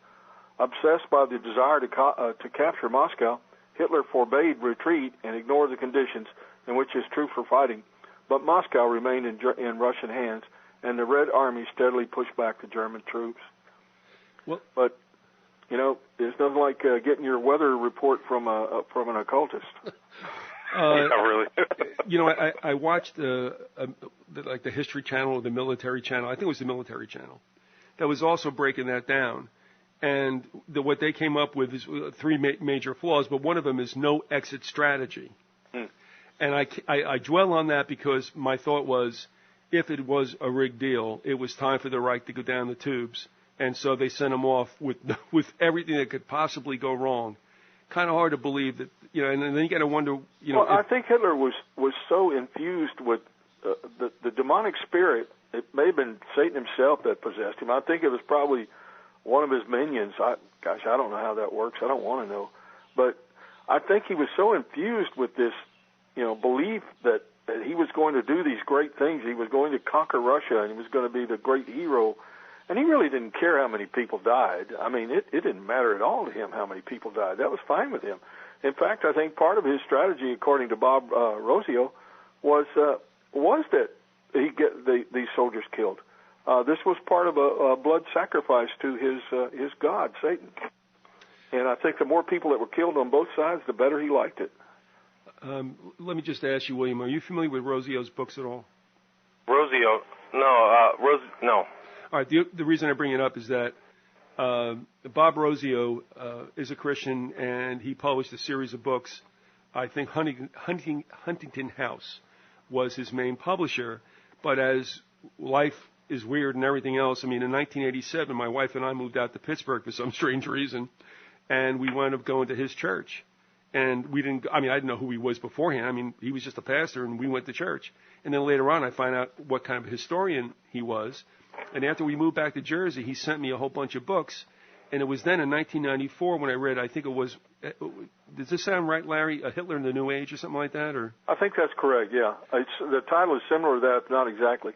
And what hit me, I mean, what a cement head I am, it was only then in 1994, 13 years after accepting Christ as Savior, and not ever even getting into the conspiracy game until 2000, 2001, I never put it together that Satan is alive and kicking and was manifest in that war. I think a lot of Christians are today, as I was then, thinking hey, when's Satan come around? We never realize the spiritual, the occult nature of wars, and that he is most pleased when people are spilling each other's blood. So, exactly. This may be something you haven't even thought about because it was a slam dunk for you guys, but I'll throw it to you first, William. I mean, I was slow to realize that the machinations of the world are embraced fully by Satan, and these wars don't happen because two people can't really get along too well. Right. I mean, it's. I think that there's definitely dark forces that capitalize on conflict. So Hitler was from his start in the 20s was captivated. I mean, even before that, if you talk to Kubizek, some of the historians for Kubizek were some of the historians for Hitler were rejected by common historians like his childhood friend Augustus Kubizek and Rauschning and stuff like that. People who knew Hitler, but because they were first-person narratives, they weren't talked about. But Kubizek said that Hitler had all these speeches and he was always into the occult and he would always rail and he would go into he was capable of putting himself into a trance. Yes. Like he'd just stare off into space. So, clearly he had some strange spiritual leanings. From very early. Suster says that Hitler demonstrated many of the traits of a black magician, and just what you were talking about, the ability to go into a trance, the ability to control his breathing, and right. And numerous people have talked about the quality of his eyes, that his eyes, when he stared at people, that he had a hypnotic effect, and that this has a great deal to do with his charisma. And I mean, if you look at Hitler, on a film, he's pretty much a mundane, ordinary Joe. I mean, in fact, he's kind of on the ugly side. Can we use doofy? Kind of, somebody you probably wouldn't pay any attention to at all. But, he's able to go to these rallies, and all these people are just knocked out by him. It's not like he had movie star looks or something, or a tremendous physique, athletic physique. He was just really, pretty much a dork. Let's remember also, he was a world-class farter, wasn't he? That's what they said, yeah. I know, I think so, yeah. I think he had some problems in that area. But what William said, and we just heard, and as you just expanded upon as well, that was what Rosio had in the book that shocked me. And then I never even heard about all the Buddhist monks they found dead in the bunker. Oh yeah, that was the whole Aryan. They had gone back to Tibet to find the roots of the Aryan race, and their beliefs that the Aryans escaped the Great Flood and they went to Tibet because it was the highest place in the world, and that their ancestry of the original Aryans had left remnants there in Tibet. All right, now how do you spell Rosio? Is it R-O-C-I-O? R-O-S-I-O. Oh, okay. And as I said, I mean, I didn't realize, quote, who he was, because that kind of information is never going to be embraced, on the mainstream in Barnes & Noble. Right. But after I left, he started shipping me the books, and I'm reading them, and that's when I'm freaking out, going, I never, ever put it together. And that's why now what I'm trying to at least share with believers and non-believers, this NWO thing is Satan's tattoo. I mean, that's what we're dealing with, folks. Right. And the fact that if you want to go fist fight with it, you're going to get destroyed. But there's a way out of this, and we've all shared that. But if you think you're going to go in there and kick it in the shins and win, no, not at all. Not at all. Yeah, here's an interesting thing this is from Rauschning, his book. I don't know if you guys went over this when you're talking about it. Or Rauschning says we've that talked Hitler. about Rauschning several times. I've quoted him on the show. Go ahead. Did you do the there over in the corner he's there thing where Hitler's like lips were white? I think I talked about it, but I don't know if I quoted it or not. But I'll be glad to hear it again. Oh, sure. Well, Rauschning says that here he says Hitler was standing up in his room, swaying and looking all around as if he were lost. It is he groaned. He's come for me. His lips were white. He was sweating profusely. Suddenly he uttered a string of meaningless figures, then words and scraps of sentences. I bet those are probably magical terms that Rauschning didn't know about. He's probably speaking in some kind of Crowley gobbledygook. But he says, then Rauschning says, it was terrifying. He used strange expressions strung together in bizarre disorder. Then he relapsed again into silence, but his lips still continued to move. He was then given a friction or something to drink. Suddenly he screamed, there, over in the corner. He is there. Now, it's interesting that he says over in the corner is there because when Crowley was dictated the book of the law to him, he said that the voice emanated from the corner of his temple. So it seems like, these evil spirits are like, they like that little part of the room or something. But, yeah, Hitler was, he was demon possessed. There's some reason that they can manifest themselves through a corner. I'm not sure exactly what that is. Maybe I think that the corner is very important to Robert Johnson, the supposed channeler of the blues, It's like I think that who when made he was doing the devil supposedly. And I think that when he wrote his music, he would go sit in the corner and play it like it's really odd similarities. I've seen interviews with old bluesmen that knew him, the guys that he tried to get into their bands.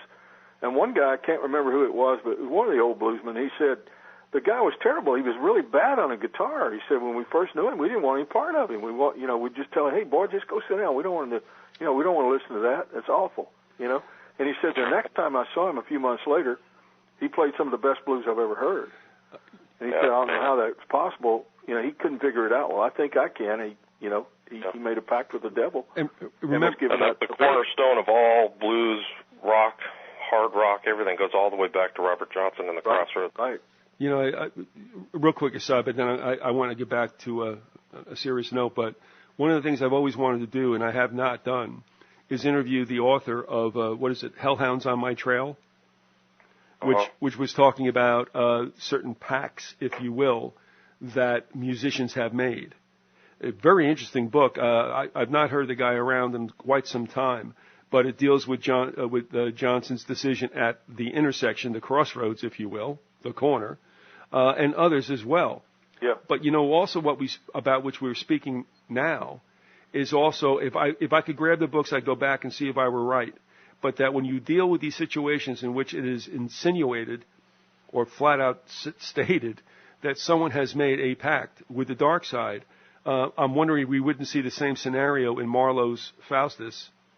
I forget who wrote what. Marlowe's Faust, and is it Goethe's Faustus, whatever it is. I think Goethe wrote Faust. Yeah, and I mean, if you remember that, and apparently the true story upon which this is all based is of such a person who made a pact and double-crossed the devil and wound up with his head facing north and the rest of his body facing south. Yeah. That has a tendency to mess up your whole day. Yeah. I mean, what are you going to do? Hello, I must be going. But it's just like the same thing with Lennon. Lennon supposedly made a pact himself, and they came and collected him, over at the Dakota or whatever. Right, I've heard that bandied about, and he was definitely into the occult and was very familiar with all that kind of stuff. Apparently, that's true. And man, you talk about really bringing you down, because John Lennon was always one of my favorite musicians. I love the Beatles. And when I found that out, it was just so depressing, to think that he was involved with forces of that nature. All right, now, they took him down. As only I can do. When you hear that, there was something. There was a song that he wrote. I'm trying to remember, but it's Everybody's a Star is something that Crowley wrote. That everybody's a star, that everybody has a destiny, blah blah blah. And John Lennon wrote some lyrics very similar to that. Now, Instant Karma, his song Instant Karma is about that sort of thing. I know. Take this You're on. a superstar, yes you are, blah, blah, blah. Take this on now, all right, with all we've been talking about legitimately without going too far afield. This ties in almost everything with the Germans and all this. Gordon Comstock emailed me the other day saying that he may have come upon or at least became aware of a rationale for Lenin's assassination. A lot of people like to say, well, he was going to talk or he was going to lead, the country in a revolution. And I'm thinking, and I think you both can agree, if there is any one album that is probably the sweetest, nicest album ever made, it was the one he made before his death, and it's Double Fantasy. I love my wife, I love my children, this is good, all this other stuff, and now he gets popped. But I think Gordon, what he had said was that he was going to talk about the influence that, now we've talked about Theodore Adorno, this is like the story that won't die, but Gordon had said supposedly it was Tavistock, which then again you could say, okay, Adorno might have been in there also. It's much too late for Bernays, that's for sure. So what Gordon said to me, he goes, I think supposedly he mentions this in a posthumously released article, and it might be in a Playboy. I think he said Playboy. I got to take a look and see if that's true or it's Penthouse or whatever. And that would be easy to find out because obviously it would have to be very early in 1981 since he died December of 1980. If that is true, then that would make some sense. Now, everybody wants to attribute the Beatles' change and meteorical success, if you will, with somebody getting involved in their music. Randy Morgans was very adamant about this, and not wanting to waste his pearls of knowledge about music on me. He just said, they did things that were even like mistakes, and it worked. And I mean, I'll take that. My father said that. My father was very accomplished on a guitar, a very good musician. He had been a semi-pro musician, but at any rate, my dad said, when I'm listening to these Beatles, I turned him on to some of that music many years ago. He said, I really don't like this, son. He said, because when I start listening to this, they do things that are really strange. That's all. He just left it at that. He said, they do things that are really strange. And this ties in again, Theodore Adorno, who is, you read his stuff, and I mean, it's really thick. I mean, he was a brilliant individual, a sociologist first, but also an accomplished musician. And that's why John Coleman in the conspiracy, the Committee of 300, whatever it is, the conspiracy's hierarchy, says that the Beatles were there at Tavistock, and so was Adorno, and that's how it went down. Now, two people, one that's an author, say that's not the case whatsoever. I don't know, but now what Gordon introduced into all this is, and remember, Adorno left Germany because of Hitler and came to England. Mm-hmm. And a sociologist, fine, and he had a lot of remarks about rock and roll, about which I guess he did not like, which means, okay, is that a cover for the fact that you worked with the Beatles, or is the fact that that's why you could not have worked with the Beatles? So all this is going on, but it's easy enough to find out in back issues of whatever skin mag that was, if there's a Lennon interview and if he mentions Tavistock, and then maybe, just maybe then, I think I understand that. And there's others that also say that just like what happened with Reagan, and who was it, Rabin? In Israel, you have a supposed shooter, and then you have the shooters. So There's another thing going on there. Did you hear that, William? Oh, yeah. I mean, my understanding is that Chapman was mind-controlled. One of the followers of Crowley actually goes from Crowley to York to Kenneth Anger. Kenneth Anger said that Chapman was mind-controlled. He also said that so was Manson, but... And there's some weird connection. I think that Chapman handed Anger a bullet or something like that and said, this is for Lennon, so Anger kind of knew what was happening. But the real shooter for Lennon was the doorman, this Cuban-American guy, is my understanding. Chapman definitely had ties to CIA mind control. In fact, he'd worked in one of their operations down in South America. I can't remember all the details. I'll pull it out later. World Vision. Yeah, which was like a false front, portraying himself as like a Christian evangelist group or something. Right, exactly. Right. And the affiliation with a strange affiliation with World Vision out there was Reagan's the guy who shot Reagan's dad. What was their last name? Hinckley. Hinckley, yeah. Yeah, Hinckley's dad worked for World Vision. Right. Yeah, so. Well, and that's interesting also because Hinckley, that family were Daddy Bush supporters through his campaigns, and it was known supposedly that what was it, Scott Hinckley was also close to Neil Bush. Right. In that Silverado situation, that's the whole story. He was also involved with a neo-Nazi group and got thrown out because he was considered too radical. Oh my God! And that's Neil Bush? It's Hinckley. It's Hinckley. Oh my gosh! Well, the thing is, I thought Hinckley was released into his family's custodialship a couple of years ago, and then I just realized, I guess a month or so ago, they're talking about how he may finally get released. And I mean, sometimes I don't get it.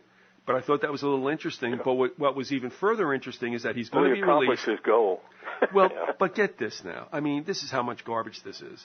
They're saying that, yes, Hinckley will be released, and he might have gone to his sister's care in Dallas or something like that. And she said, well, maybe that's not a good idea because the Bushes are nearby. Like, he might try to, right? And I'm like, those are the guys who told me to go do it. Yeah, I don't think he's going to bother them. Oh my God! You can't write Democratic politics they don't like. But the whole story about Chapman walking up to some rock and roller on the beach in Hawaii and saying this is for John Lennon, that almost sounds like you've got a program here where you're going to inject that into the public consciousness or subconsciousness and then make it happen. Now, I wanted to mention this, and you guys. The Catcher in the Rye, which has some connection. Supposedly intelligence agencies have used that book before, and I know that Chapman was, I can't remember the details, but apparently he was obsessed with that book, Catcher in the Rye. Right, yeah. That's what they caught him reading after he supposedly shot Lennon. He went back and sat down and pulled out Catcher in the Rye. He just sat down instead of running away and trying to make some attempt to escape, having just committed a murder in broad daylight. He just sits down and starts reading a book. Now, we may now understand why. Now, Salinger wrote that book, correct? Right. Yes. All right. He lived in New Hampshire, and for a while I did not live that far away from him. He was near the river, and I was on the other side in Vermont. But every so often, somebody would try to snap a picture of him. This guy lived as a recluse, and I believe that the story is correct. He would walk to his mailbox like through a tunnel. I know how strange that sounds, but the thing is, well, he clearly wanted no contact. And you got to wonder, for a guy who wrote as it's just as beautifully as he did, whether or not that whole scenario. Really was. Well, yeah, I mean, did that turn him into that? I mean, why did you become that? I mean, I can understand it, but I often wonder after that, that 1980 scenario, whether he was like, oh no, in fact, you know what? Now that I remember it, I was there before 80, so it couldn't have been the Chapman episode that might have made him be reclusive. He just was so. And that's why every so often one of the newspapers would try to get a photo of him because it was like trying to get a photo of the white buffalo. You know what I mean? Now, you mentioned something else, and we should remember this because just what you said about Hitler, and then I think you just brought it up, William, and I'm not kidding around about this, but everybody in the world said that Charlie Manson was a schmuck. How in the world could he have had that kind of power? Are we looking at basically the same type of individual who could have been invested? Oh, there's no doubt. Yeah. No doubt. Go ahead. I mean, yeah. I mean, Charles Manson had experience with Scientology in jail. That's what's known. Well, a lot of people don't know that Scientology is, affiliated with the dark arts, that L. Ron Hubbard was a black magician without a doubt. And they're always into hypnotism. So was Crowley. Crowley was into hypnotizing people. Same with Kenneth Anger. So you don't know, what's going on. If somebody's dealing with Scientology and they start doing the assignments and these kind of rundowns, these kind of funky things, they're titled one thing, but what they really are mind control techniques where you kind of self-auto-program. And some people are more programmable than others. There's a spectrum of receptivity, really, for each individual. Some people cannot be hypnotized, but some people snap right in and out. And those are the people's that the intelligence agents like Jolly and West and, there's a couple other guys, one guy's named Brand or something like that, Ewan Cameron, all these guys, those are the guys they look out for, they farm for, as the easily receptive hypnotized agents, and those are the ones that get used. whether it's Chapman or Sirhan. Sirhan had a massive head injury. He was a jockey, and he had fallen off the horse and hit the rail, the inner rail that the horse was run around. And when he came out of that, they could just program him just like a computer. Oh yeah, and he would snap right in and out. Hypno program to kill Robert Kennedy. No doubt in my mind. There's a lot of evidence toward that. I mean, and it's public, but they still, well, both of his attorneys said as much. One was Lawrence Teeter. His new attorney is this guy who was the attorney for the guy who shot Martin Luther King. Oh yeah, I know exactly. But he picked up. Teeter died young. Yeah. His attorney died young, and so now they're kind of trying to go back through, and they're actually putting this through this federal case that they're indicating that they're trying to argue that. There's an interview on Black Op Radio with Leno Sanik. Leno Sanik does a lot of interviews with people who are involved with the assassinations. Right. William Pepper. It's Pepper. That's right. That is the name. William Pepper. That's it. Exactly. All right. Now, here's what I wanted to ask you also. I mean, if you guys aren't finished on that thought, by all means continue. Otherwise, I got something else to throw out to you. I don't know. I don't even know how we got off on that tangent. I do. It's my fault. No, but I think it goes back to what Hitler, hypnotism. I mean, and there's arguments of Hitler using all these other different techniques to hypnotize his own people. Right. That a lot of those stagings and everything like that, and it's all about the lighting. Black magic. All about black magic. And we're talking about Scientology. Well, L. Ron Hubbard was nothing but a black magician. Absolutely. And his own son even admitted that.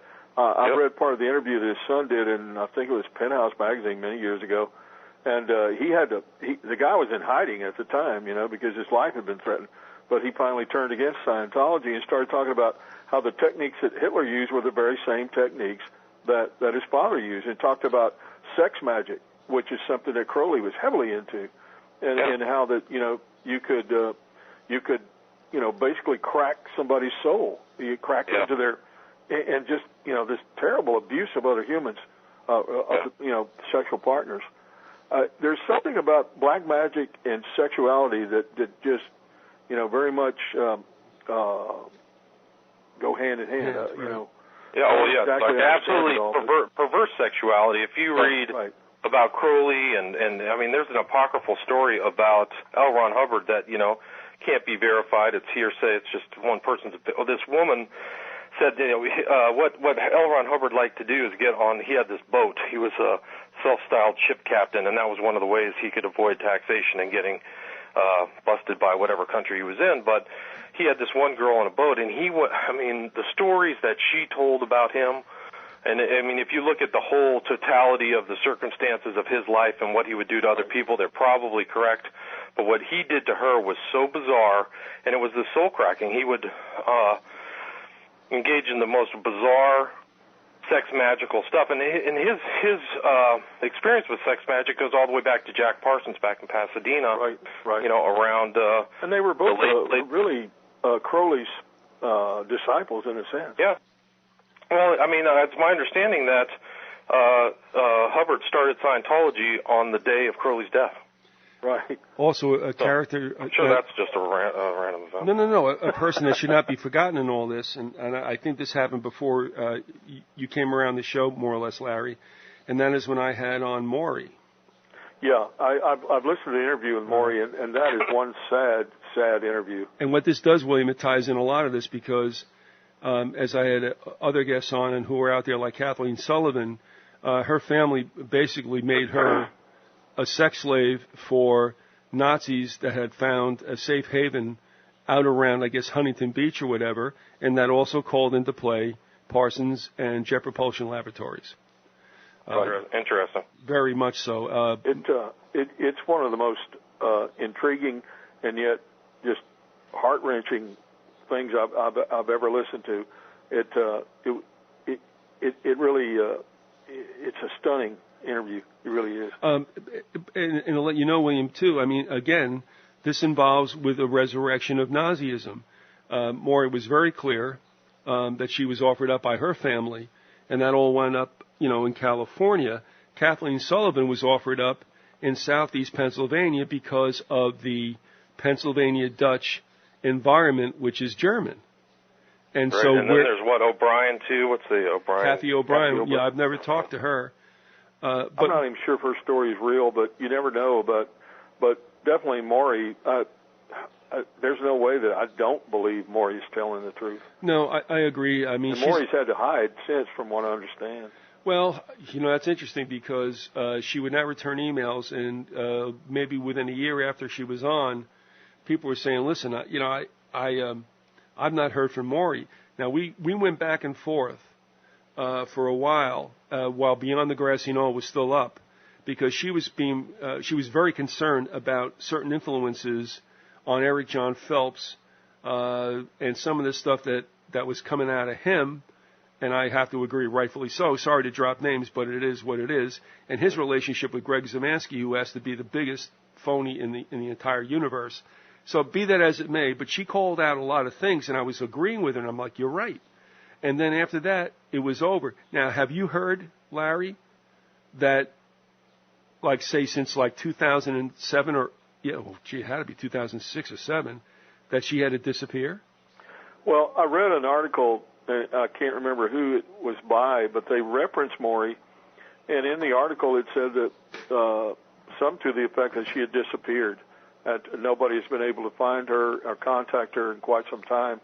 And this had been like 3 or 4 years ago. Right. And that kind of sent a chill down my spine, because I'm thinking maybe she's revealed too much about satanic ritual abuse and pedophilia, yep.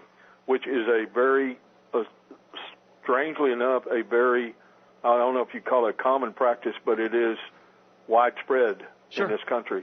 Sure. There's John Benet Ramsey, I'm really suspicious about that. I think that was a ritual satanic killing. Well, because of the time of the year as well.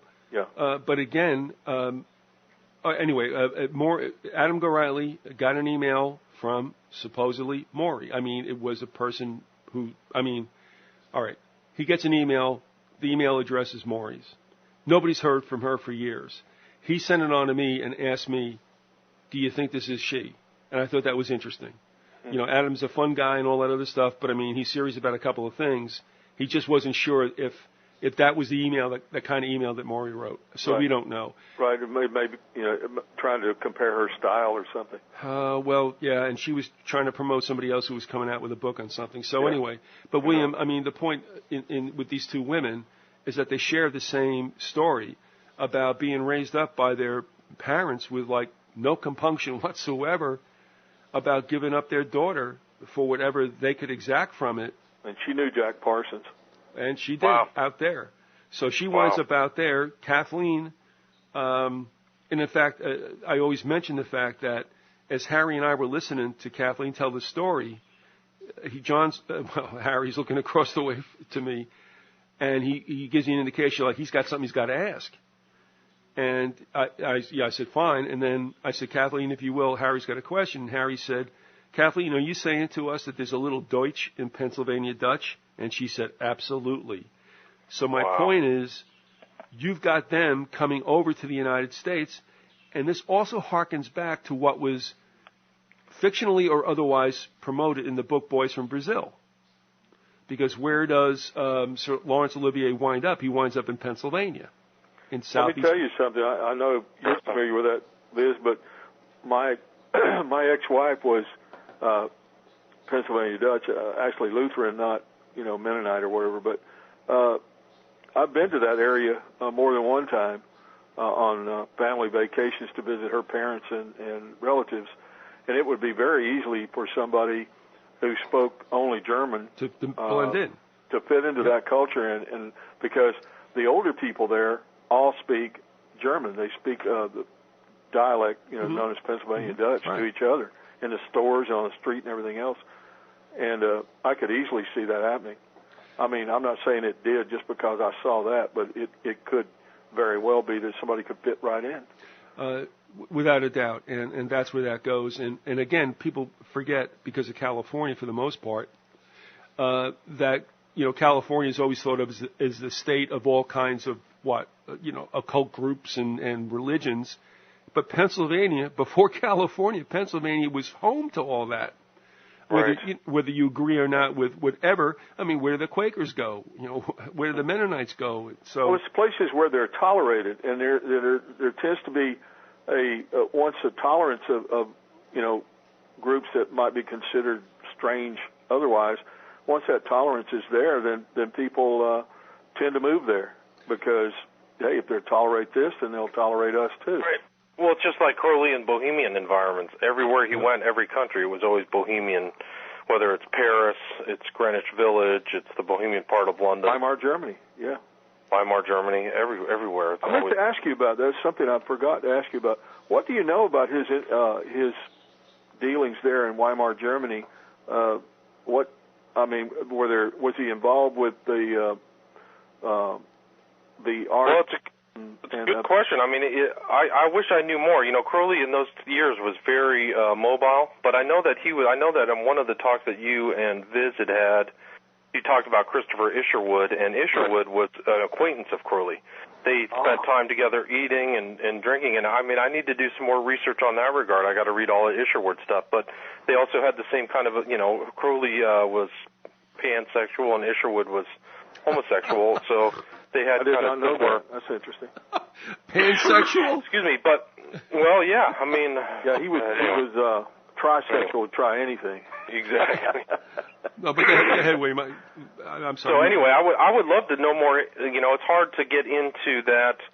I'm sure that there's some German historians who are very familiar with that era, or that might have emphasized, what was going on in that kind of cultural environment. But I think, Isherwood knew him. There's also other English spies that Crowley was associated with over there, and I mentioned them in my book. And, I wish I knew more. I mean, Crowley wrote about his kind of adventures in that underworld in the Berlin. I think he might have very much influenced that. It was a perfect environment for him because of the decadence there. But I think he may have influenced it. I wouldn't doubt it. I mean, he wrote about all of his liaisons and his affairs, and he was, he claimed to have relations with 3,000 people in his life. So that he was sheep and other animals. Oh God. Anyway, but and he wasn't in the group Kiss. There, sorry, he wasn't in Kiss. What's that? He wasn't in the group Kiss. Oh man.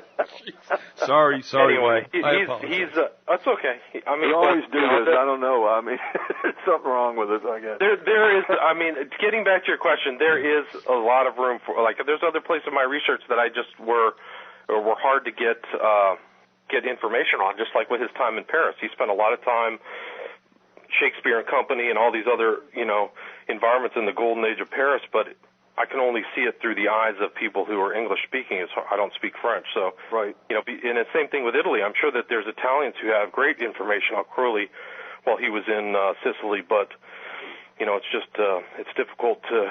The only person that I know of, that we were talking about, the only one I've read anything from was Isherwood. I've read just excerpts from some of his books, and I know that Isherwood was the guy who wrote the script for the movie Cabaret. That was based on an earlier work of his. It was by a different title. I didn't know that. Yeah, Isherwood wrote Cabaret. And, of course, in that, there's this whole thing about bisexuality, just people experimenting sexually and all kinds of weirdness. And I did not know he was homosexual. I assumed he was, he probably liked girls or was bisexual. Anyway, doesn't matter. But I do know that he wrote about the sexual deviance and decadence of that period, and he also wrote about the violence in the streets. How the Nazis and communists. Right. He was talking about many times you sit at a cafe and all of a sudden a fight would break out. Somebody break a chair over somebody's head and that kind of thing. Well, something I wanted to mention a while ago, because we talked about the occult vaccines, if you will. With Hitler and others, I'm sure. Now, I'm not going to mention the name right now because I just want him to be okay with it. And he's been a guest at other times. What happened was, now, let me just ask you this. Have we all watched Men Who Stare at Goats? I haven't seen it. I'm aware of it, but I haven't seen it. Yeah. I'm familiar with the information, but I haven't seen the movie itself. All right. Now, that's kind of the light side. It's what's been given to people for general consumption. I will admit, though, that when it came out in November of that year, whatever that was, I had taken note during the shows that November, whatever year it was, I don't know, 09, 10, whatever, was a very heavy jingoistic month. They came out with a new, I don't know, Xbox thing, with the new war thing and all this stuff. It just was very heavy military. However, that's for general consumption. What this individual told me while he had to do work as a contractor in the Pentagon, he said with regard to occultism, really interesting stuff that was going on in some rooms in that place.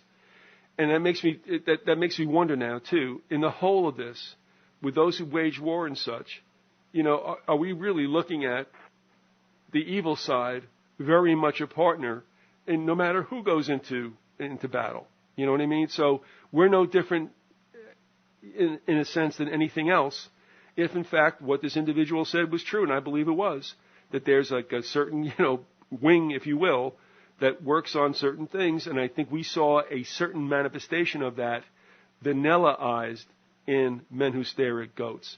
And that's a pretty hefty statement. Do any of you want to hit at that?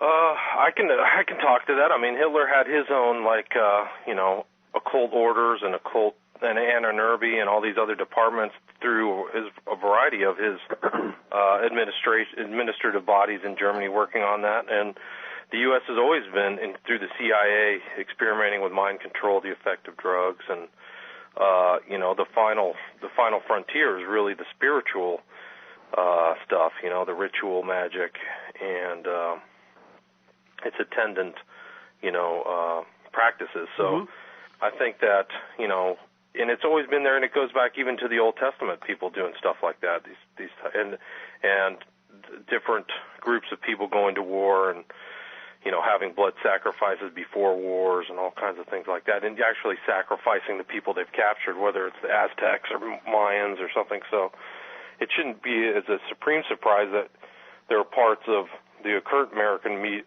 military that are doing stuff like that. I know for a fact that Michael Aquino, who is a member of the Temple of Satan or Set or whatever you want to call it, is a ranking colonel, a fairly high, well-established guy who's experienced with, psychological operations. I mean, I've read one of his. He was big in the PAX program in Vietnam. Yeah, I've read one of his documents that was published. I'm sure there's 10 other ones that are, for only military eyes only, but he went from psy-war to mind war. I mean, he wanted to take psychological operations and just make a constant assault upon other people's minds part of the next generation of warfare, and I think we've seen that played out after 9/11. Confusion, dread, fear, and I know that he co-wrote that with this guy Vallely, who is on Fox News all the time. So, there's kind of a allusion to him in the movie Apocalypse Now, where they come in with the helicopters and they're playing the Ride of the Valkyries. Yeah, Wagner. And just really trying to, and they just start shooting up this village. I mean, just blowing it to pieces, and kind of a psychological terror technique that they're using there, and that's, I believe, kind of an allusion to Aquino and the stuff he was trying to do in Vietnam. Yeah. Also, it's I was going to say it's very Germanic also, by the way. Let's not lose sight of that. Yeah. But because it's Wagner. But go ahead, William, what were you going to say? Well, I was just bolstering your statement that I don't have any evidence that it's happening inside. I don't know who your contact is at the Pentagon, but it shouldn't come as any surprise if it is happening now. And considering the people who are in power, it shouldn't it shouldn't be a surprise at all. Also, I just want to ask this. It just popped in, but this isn't the extra question I was thinking of, and that is, I'm wondering if there's something ritualistic about this, or whatever it is. But I mean, the mainstream news can do whatever it wants to do, because it's told exactly what to let out and what not to. So they're the supposed gatekeepers, but they really aren't. So given all that we've said just now, I'm like, okay, so what is up with the 4 Marines pissing on the Taliban's? Oh, man. Is that supposed to mean something? I mean, what is this all about, really? I don't know. It's I don't know why anybody's that surprised about it in a way, because you're talking about warfare, which is the most horrible thing that mankind can engage in. That's right. And this obviously shows hatred and contempt for the enemy. And I'm not saying it's right. I'm not saying that they should have done this, but I don't know why people are so shocked by it all. I mean, I guess the thing that really gets me a lot of times about American culture and about the way Americans look at the world is this dumb butt naivety. I mean, what do they think those guys are there for? They're a sniper team. They kill people for a living. But why let it be seen on mainstream media? You would never let that get out unless there's a reason. Yeah. That's what's I don't know. And also, they mention this, and we all understand what this is at. And he goes, they said something about the golden showers. Well, I tell you what, I think what it is kind of desensitizing the American public to war and the cruelties of war. If you remember the thing with Abu Ghraib prison, you remember how that just got, I mean, it shocked the heck out of people, at first, and then it just kind of like, just kind of, some guys having a good time, blowing off a little steam, and it kind of desensitized the public. And I think that may be it. It's like if you show people this sort of thing over and over again, then they become desensitized and they don't think much of it anymore. And it allows them to be more malleable for, the people that will be in the military in the future. Leading to my next question, but William, you want to weigh in on that? I mean, is there something else going on that's ritual there? I don't know. I agree with Larry. I mean, I think that's it. It's just further desensitizing and the new normal, new normal of this type of violence. And we've seen pictures of all kinds of, like that guy throwing the puppy off the ridge and all this other stuff, Yeah. And it goes into the sexual realm, too. It's like Madonna gets up and gropes, who is it, Britney Spears at the award show, the Grammys or whatever, and kisses her on the mouth or, and it's like, oh, yeah, sure, it's okay to be a lesbian. It's okay, this form of sexual activity is here's two, big stars doing it, for you kids out there in the audience. This is okay. And I saw an interview that Madonna had done with a magazine. It was like a gay-oriented magazine, and she said, well, if we just keep showing it over and over and over again, it will be accepted. Are you trying to tell me that's the whole point, I guess. Are you saying then that in essence it breaks through another threshold where people will get inured to this? Yeah. All right. Yes, I would agree with that. That's all I can see. I mean, if there's some other reason, let me know. All right. Now this ties in, and this is the exit question because you had mentioned before, and you and I had talked about it elsewhere, about the movie Cabaret, which I didn't understand what was going on pre-World War II in Germany. I guess we had something like that to a certain extent with post-prohibition. We went through that little flapper thing and all that. But it seemed like to die away.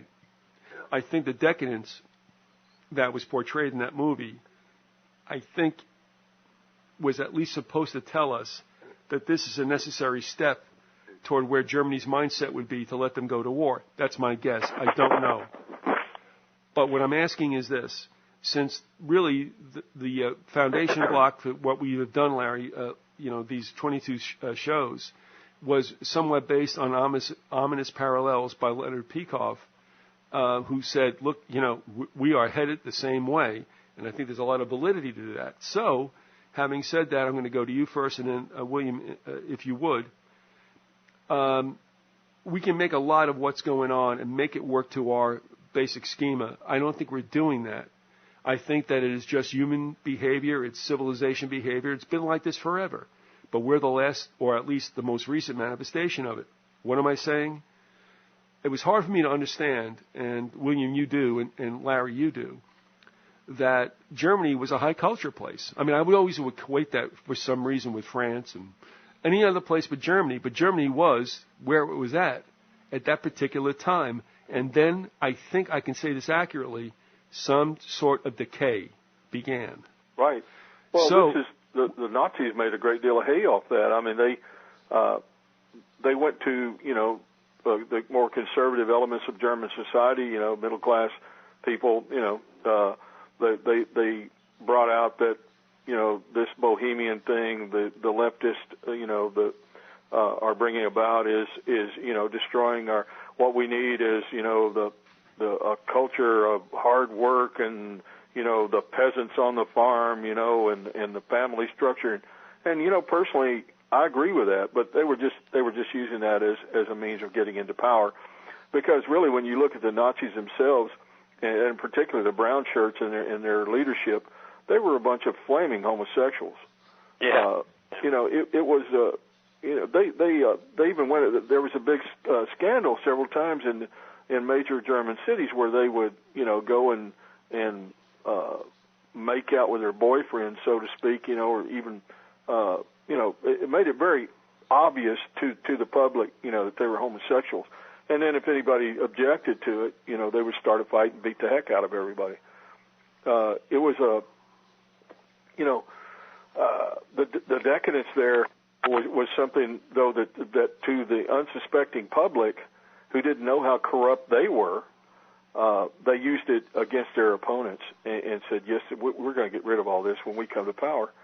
And they even had an art show in Berlin in the 30s after they had taken over, which showed decadent art, and it was much more popular than the Nazis' approved art shows that they had. Well, I mean, that was part of my question. So finish us off with this addition, and we'll have William also answer that. And that is, okay, if we are in some kind of extreme or accelerated moral decay, and I'm not even talking about Christianity, I'm just talking about, what was once prurient is now normal. Right. Are we just missing a little bit more of the nationalistic fervor, which I think we really need? We had that in 2001. Is that the spark that finally turns us into a Fourth Reich? And that's where I'll leave it. Go ahead. My answer is I think so. I think that the society has probably been propagandized enough, but I just hope that people are starting to wake up and realize that the enemy isn't outside the door of this country; it's inside, and the people who are using the propaganda and the people who did 9/11 are the real enemies, just like Hitler did. He tried to convince that everybody outside was the problem when he was really the real destroyer of the country. And I think that's the danger, is that they're trying to goad us into wars that we don't even need to fight. And I think that's where Ron Paul is at least correct in that sense. Is like a lot of these wars are unnecessary, and we're being conditioned to believe that there's the only solution. Is it's more blood and violence, I guess. Okay, Larry, anything? Well, I mean, when you look at American society, these are statistics that don't lie, that give you a portrayal of a society. 1 out of 2 American marriages ends in divorce. That's 50%. I can say that in my own case. I'm divorced. You look at the schools; they don't teach anymore. The schools are basically in certain inner cities are like they're jungles. Like the old blackboard jungle of the famous 50s movie. I mean, it's much worse in these schools. Mm-hmm. You've got drugs are an epidemic in this country. I mean, they're everywhere. Tons and tons of people are addicted, are using, drugs, even hard drugs like cocaine and heroin. You've got basically moral decay everywhere you look. I mean, I don't think there's a homosexual agenda in the sense that, a bunch of leading homosexuals got together in a cloakroom somewhere, in a back room somewhere in Chicago and goes, yeah, well, this is what we're going to push. This is what we want to do. But, I mean, there is a homosexual agenda. There is an agenda, where they want to be tolerated. I mean, I think that's the whole thing with gay marriage. They want to be tolerated and they want to be seen as normal, and they're pushing that as a norm. And, I mean, anything goes. I mean, I think the next one they're going to push for is pedophilia. I think they're going to push for people, being able to have sex with kids and that being legal, or at least that being tolerated. And, I mean, pedophilia apparently is rampant in this country. I mean, just look at the Penn State scandal. Which wants to go away. Yeah. And there's something going on there. I mean, I see this country as being morally a cesspool. And obviously there's a lot of people who are trying their best to live decent lives, but I mean, it's really tough to raise kids nowadays. I mean, my sons are both grown now, but I mean, all the influences around, no matter how hard you try, the kids are influenced by their peers, and we're in big trouble. I mean, our society. You walk through a large city in the United States, anywhere. I mean, it doesn't matter. It could be New York, Seattle, L.A., wherever, Dallas, whatever, and there's a sense of fear. There's a sense of decadence. There's, it's really scary that there's an awful lot of places, where a person who is white can't go into that neighborhood and not be taking a big risk of, getting the hell beaten out of them and robbed or killed. And, I mean, in some of these cities, it looks like a neutron bomb hit. Like, there's no businesses. The banks have done a great job of basically stripping the wealth out of the country. Right. And, the banks really have done to the United States what the Nazis or the communists could never do, which is totally denude it of all of its wealth. I mean, you have people who are homeless when you have the banks holding on to like 9 million homes and not putting them on the market so that it doesn't collapse. So their rationale is we got to stabilize these prices while people are living in their car and dying of starvation in the United States. Right. So, and our jobs are all going overseas. The jobs are all going overseas. The political policies are insane, and the people in Washington are. They don't make a lot of sense. Calling them people is probably the highest platitude you can give them. You're right. Well said. But, and here we go finally, and that is, if you have internal problems that are created by the upper level, shall we say, when the masses finally get kind of like a wind of this, the best thing to do is to tell them it comes from without. It's an external thing, and that's where I think we're getting prepared. I.e. a false flag attack like 9/11. Well, that's the whole thing. I mean, it just goes back to how correct George Orwell, Eric Blair was. Blame it on a foreign enemy while the internal guys are the ones who created the feudalist state. Right. Look at how little we've built and created over the last 12 years since 9/11 in this country. Who has redone their house? Where's the more house building coming from?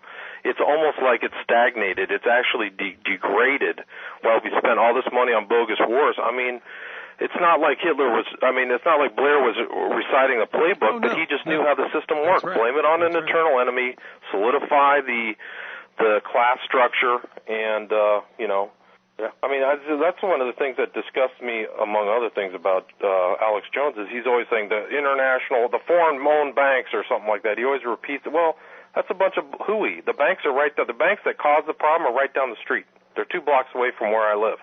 Well, it was the international Jewish conspiracy. Yeah. They were responsible for communism and they were responsible for capitalism. Well, which is it?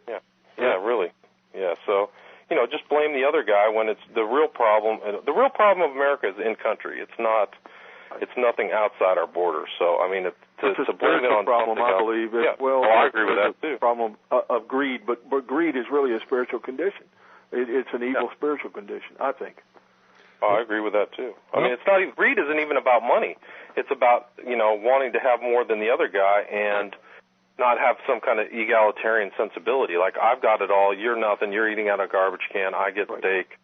Right. I mean, that's the wickedness of it. It's like some of these people and the banks could afford to have people living in a comfortable environment, but they're not going to allow that. Christ always taught us to treat others. The golden rule, do unto others as you would have them do unto you. But here in this country, it's a big joke. Yeah, do unto others before they do unto you. It's the whole idea of American culture is get as much as you can together as soon as you can and retire. And screw anybody that gets in your way, and to hell with everybody else. Who cares about them anyway? There is a lack of concern, a lack of compassion for other people, and just a selfishness which is brought on by a sinful nature. It's a spiritual condition. And I mean, it's been like that, it ain't nothing new. I mean, this has been like that for thousands of years. Come on, Larry, we're a Christian country. We're not like that. No, but I'm serious. I mean, we all stand back, and I mean, We got to carry on with our lives. I mean, and God blessed us and patted us on the head and said, "It's okay. You can go ahead and kill those Indians. It's all right, because you're America and this is a Christian country, and anything you do is right." And a lot of Americans just don't seem to get the idea that we're going around the world exploiting that. I mean, the third world, the reason the third world's in the condition it's in is largely because of American corporations. Listen, all right, hold on. Before we go any further, and then we got to bring it to an end. The one thing I have to laugh at, and we've talked about this, all of us have.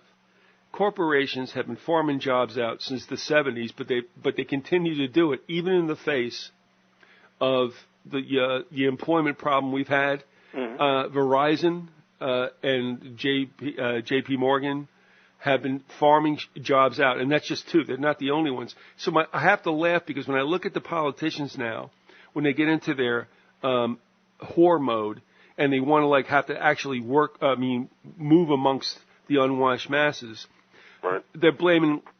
They're gonna make job creation and they're calling job destruction on Obama, but I'm laughing going, I wish somebody would answer the question. They're all the same. I mean, they're all run by Wall Street. I mean, the corporations, we've talked about this many times. Mussolini said the definition of fascism, he said fascism should really be called corporatism because fascism is a merger of the corporation and the state. And that's really what we have in this country. But, Larry, that's the point. I mean, I sit there every morning when we wake up to the Today Show. Why I do that, I don't know. I'd rather hit myself in the head with a brick.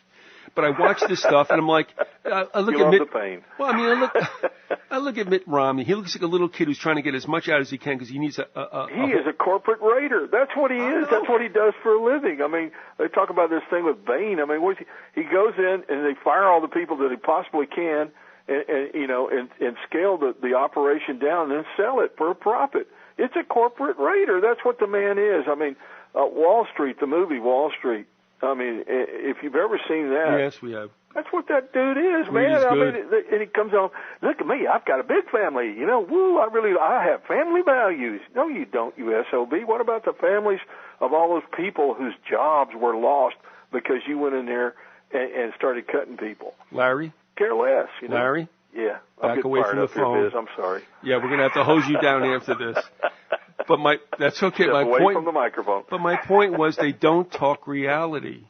You want to talk about job destruction. It happened with corporations, and none of you people, and we know why, are going after them. Occupy Wall Street, which has a little bit of a platform, is too busy, and this is another jaded, movement.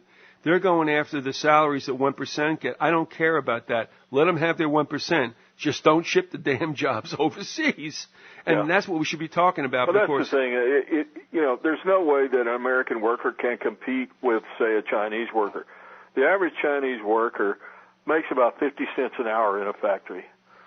And on top of that, the reason he can make it on 50 cents an hour is because in a communist system, he has his housing is paid for, is provided for him, his medical care is provided for him. He uses public transportation, so therefore he does not need a vehicle, et cetera, et cetera. But Larry, you cannot compete with that in this country. Here's the problem.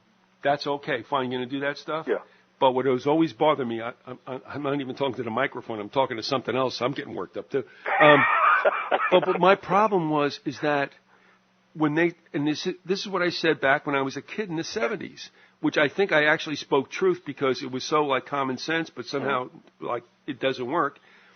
But when you take your means of production out of here and pay those people 50 cents an hour, but you sell that sneaker or whatever it is for $50 a pair, which nobody in the world could afford except guess who? Americans. So goddamn you for pulling the means of production out and coming back and selling that crap here. Well, eventually it all falls apart, Viz. I mean, eventually there's not going to be enough jobs to sustain anybody buying those $50 a pair of sneakers. I mean, outside of a very small elite that can afford it. All right, called the NBA. The middle class in this country, which are the kids for the most part buying those sneakers, the middle class in this country shrinks every day. I mean, it's getting to the point where you're going to have what's really coming in the future. I won't call it fascism. I won't call it communism. It's feudalism. And William points that out in his book. And it has a very good quote in there from someone, I can't remember the author of the quote. Coleman? But talks about who's it? All right, on that, because I'm going to muff you right now, dude. And on that segue, beautifully done by you, Larry. Yeah. We're going to go to Mr. Ramsey, who's going to talk about that quote and give us his final take upon, are we ripe for what we believe might be happening? Well, yeah. I mean, I think that it just goes back to the occult view of the world, what Hitler liked and what Crowley liked, and that is a feudalized system of a ruling class and a bunch of starving masses.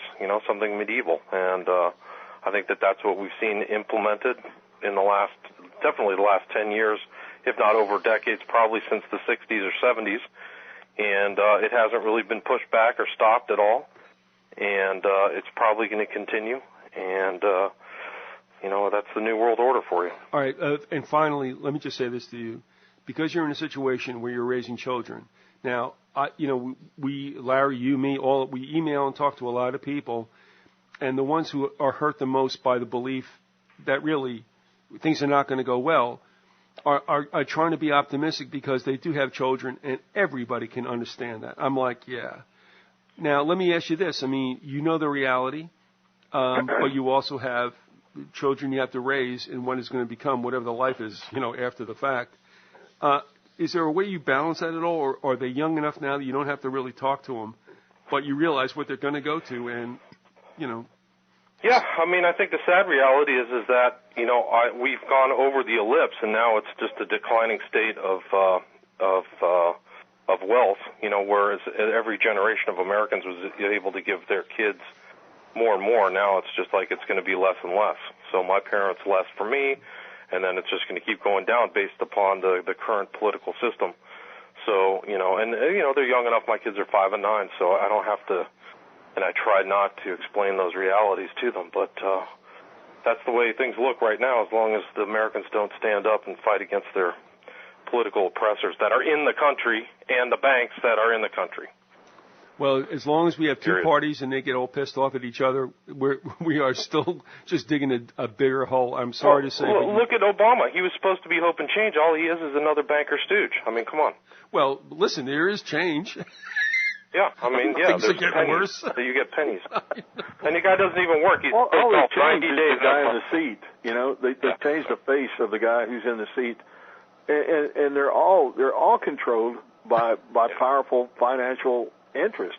I mean, it's Corporation A and Corporation B. There's a little bit of difference between the Democrats and Republicans, but it's about a dime's worth. There's nothing substantially different. They're all controlled by the corporate interest. And that corporate interest will make up the oligarchy along with, in my opinion, and we've been over this, there's going to be in the New World Order, there will be, the way the Bible describes it in Revelation, is going to be an emperor or an antichrist, a false prophet, and then there'll be an oligarchy that serves him, yeah. I would definitely agree with that. Yeah. Well, the first thing we got to do is get the presidents out of public housing. Okay. Give me a drum roll on that. All right, listen, we've been talking with Larry the Contractor guy and also with William Ramsey, our guest star for this show, and we appreciate the fact that he turned up for this. And, as it used to be when we were kids, we used to plan parties and they used to just fail. And then sometimes something happens at the spur of the moment and it becomes a very good thing, which is what happened here today. Yeah, this has been a good episode. Yeah, thanks a lot. We really appreciate it. And folks, you go to occult911.org. .com, excuse me, and also take a look at what's all there. The fact that Larry has often referred to William's book is not for any other reason, but it's good stuff. It's packed dense. It is an excellent book. It is I would say, one of the most important books about the New World Order I have ever read, and I'm not shining William on. It's just that good. And it's mostly about Crowley, but it shows how Crowley's influence was so strong, and that Crowley was on the leading edge of bringing in the New World Order. Even though the SOB is dead, his legacy lives on, and in younger people, for that matter. There's many a rock star that's been influenced by Crowley. I wouldn't call him a young guy, but you got Ozzy Osbourne even wrote he wrote a song. Yeah, he wrote an homage to Crowley, which is sickening in itself. I just want to know if he's had sex with his mother. I mean, I don't Where did she come from, and why is she still around? I mean, God, get away with it. He probably has to ask her, how to go to the bathroom each morning. Man. I don't know, man. It's very, very strange. All right, well, listen, I'll tell you what. Before Larry goes hairy again, let my poor guest, William Ramsey, get out of here. But seriously, thank you all for listening to this. And yes, Larry was not greasing anybody when he was saying that the import of William's book is just that. Please, if you get a chance, avail yourself of that. And both you, William, again on short notice. Wow, thank you very much. I appreciate it. Well, thanks for having me. I appreciate it. Have a great time. And Larry, all right, I'll see you next week.